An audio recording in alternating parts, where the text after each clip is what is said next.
Hi, I am Syria. And today the fascinating topic of psychology I am going to explain, its title is, Framing and Anchoring. How prices and options trick you. Why do people happily pay $4.99 for something that costs $5? Or, pick the medium popcorn, when they really only wanted a small. Welcome to the world of framing and anchoring, two powerful psychological tricks that silently guide your decisions every day. Introduction. Framing and anchoring are cognitive biases that marketers, negotiators, and even friends use to shape the way you see choices. Framing is all about how information is presented. Anchoring is when your brain relies too heavily on the first number or option it sees. Together, they don't just influence what you choose, they control it. Anchoring. The power of the first number. Imagine walking into a store. You see a jacket that costs $500. Too expensive, right? Then you spot another jacket for $250. Suddenly, it feels like a bargain, even though $250 is still a lot. That's anchoring. Your brain fixates on the first number 500 as a reference point. Every other price feels cheap or expensive compared to that anchor. Real-world example. Online stores list, original price $999. Now, $499. Salary negotiations start with a high figure, setting the anchor. Even wine menus place the most expensive bottle first, to make others feel reasonable. Anchors shape your sense of value, without you even noticing. Framing.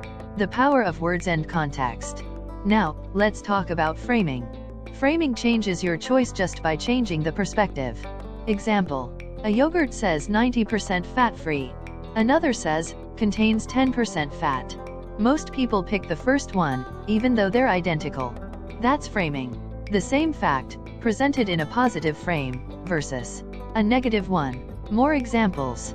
Doctors saying, you have a 90% survival rate instead of 10% chance of dying. Stores saying, buy one, get one free instead of 50% off each. Politicians framing policies as protecting freedom versus restricting rights. Framing shifts your emotions and perception of risk. Anchoring and framing together. Now here's the real trick. Businesses often combine both. Think of a popcorn stand at the movies. Small, $3. Medium, $6.50. Large, $7. Almost everyone picks the large. Why? Because the medium is a decoy, framed to make the large look like the best deal. The anchor $3 small makes $7 look high, but the framing of medium vs large makes $7 feel smart. You didn't choose freely, you were guided. Why it works. Framing and anchoring work because of shortcuts in the brain. We hate losses more than we love gains. Framing makes us avoid risk. We need a reference point, anchoring supplies one. We want to feel like we're making a smart deal. Businesses combine both biases.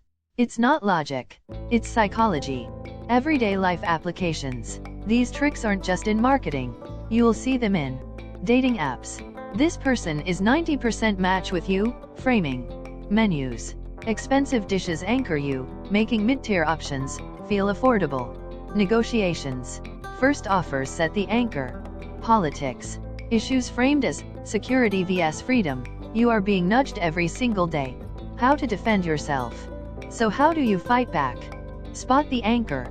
Ask, am I comparing this to something arbitrary? Reframe consciously. Switch perspectives. 10% fat, 90% fat-free.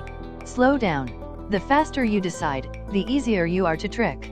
Awareness is your shield. Once you see the trick, it loses its power. Conclusion. So next time you're offered a limited deal or a bargain price, remember, you're not just buying a product. You might be buying into a frame or an anchor. The choice is yours. Or is it?